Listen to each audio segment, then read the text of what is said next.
In today's video, I'm going to teach you how to give permission in Google Docs in just a few minutes. Whether you're a busy professional collaborating with a team or a student sharing your work, this simple step-by-step guide will get you there. Let's dive in. We'll begin with a completed document that's ready to be shared. Before you can collaborate with others or let them view your work, you need to adjust the sharing permissions. This process is crucial for controlling who can see and interact with your file. First, locate the blue Share button in the top right corner of your screen. It currently has a lock icon indicating that the document is private. Click this button to open the Sharing Settings dialog box. In the Share pop-up window, you'll see a section called General Access.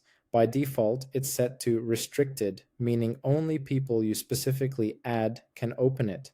To make it more widely accessible, click on Restricted and then select Anyone with the link. This updates the document's permissions so that anyone who has the URL can access it. Now that general access is updated, you need to define what people with the link can do. To the right, you'll see a drop-down menu that controls the role, which defaults to Viewer. The Viewer role is the most restrictive.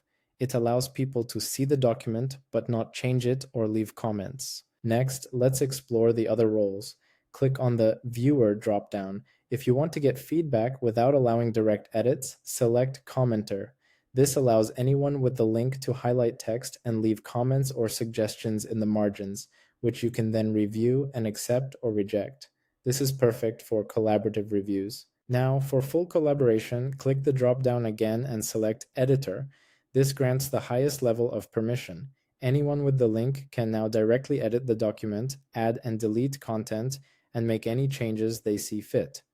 Be cautious with this setting, as it gives full control to anyone who has the link. For our final step, let's set the permission back to the safest option for broad sharing. Click the drop-down one more time and select Viewer. This ensures that the link you share will provide read-only access, protecting your original content from any unwanted changes. Once you've set the desired permission level, click the Copy Link button.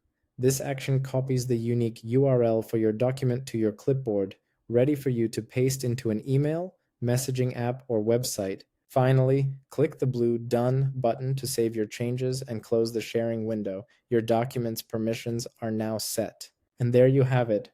You've successfully learned how to give permission in Google Docs.